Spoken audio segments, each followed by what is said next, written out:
Chapter 12. Embrace Their Pain. I'll never forget one Planned Parenthood clinic we visited during the Mona Lisa investigation. I was again posing the 13-year-old. As I dropped in, I ended up in one of the clinic's two waiting rooms. The smaller, more cheerful one, if an abortion clinic waiting room can be called that. On the floor was a pile of brightly colored toys. I wasn't alone. Two women were also sitting there, and they had two beautiful little girls with them, maybe 3 and 5 years old, who were playing with the toys. The women looked like sisters.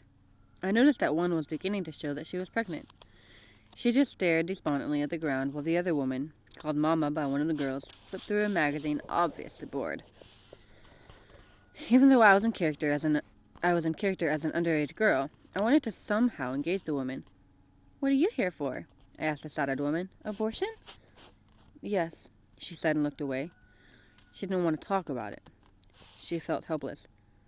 "How about this?" I said, fully off script. "How about we both just leave here?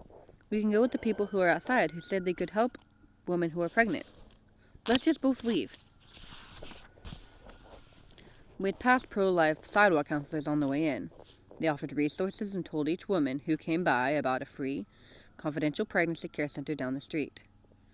The woman looked at me with pain in her eyes and said finally, "I can't. Please don't talk to me."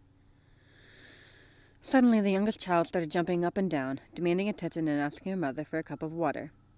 The mother ignored her and continued to flip through her magazine. Then the little girl went over to the woman to whom I had spoken and pulled on her pant leg. "Auntie, Auntie," she said. The child climbed into her aunt's lap and cuddled close to her abdomen. I stared at the little girl, unable to look away. What I saw was the meeting of two cousins, separated by just inches of flesh. I recoiled at the thought that one of these cousins, the unseen one, a little boy or a little girl, would die violently within hours. Moments later, a Planned Parenthood worker came into the waiting room and called my name.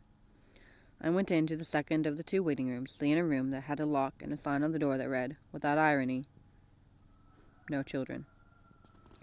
Behind the locked door were a number of women waiting for their abortions. I was there to do a job, to see how the clinic dealt with sexual abuse. But all I could think of was that sad-eyed woman. Where were the people to help her? Didn't she know she was not alone?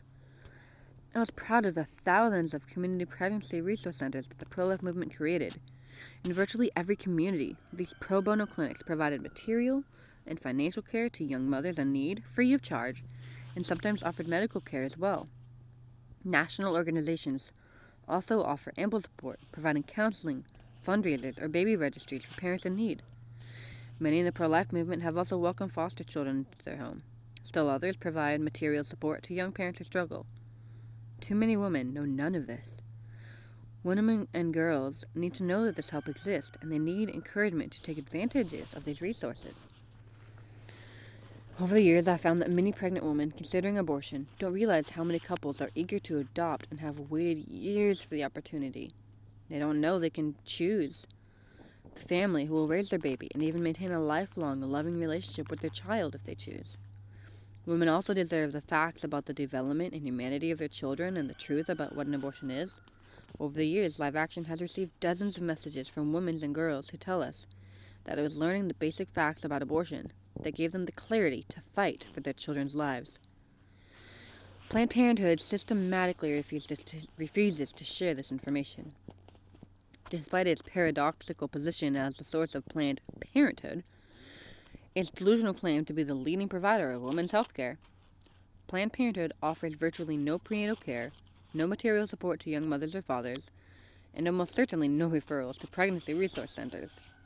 Although Planned Parenthood allegedly offers options counseling, it aborts 160 children for every child it refers for adoption.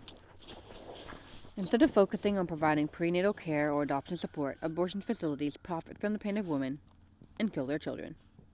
And they do it in the name of compassion and women's rights. At the same time, abortion advocates accuse the pro-life community of being the ones who fail to support women and children. It is a classic gaslighting tactic, and it should not surprise us. The entire abortion industry depends on lies about human dignity, motherhood, and the pro-life community in order to thrive. For all my experiences undercover, that afternoon in the waiting room remains one of the most heart-wrenching encounters I've had in an abortion facility. I had seen the sidewalk counselors, eagerly waiting outside and longing to help. I had seen the baby's cousins, beautiful and alive, while he or she waited in the shadow of death.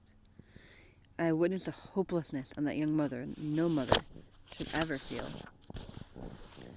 No matter your cause, it is a gut-wrenching experience to absorb the pain of the victim, and a life-changing one to embrace it.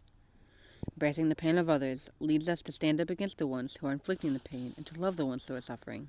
In this case, mothers and children both. It also means speaking the truth about evil. Nothing justifies ending a life, and committing an evil to escape pain only wounds us more. Every woman has the strength inside her to choose life despite the challenges. For all the thousands who do help mothers and children in need, we need thousands more, millions even. We all share in this ongoing tragedy. We can all share in its resolution. May we embrace the pain of others and make it our own.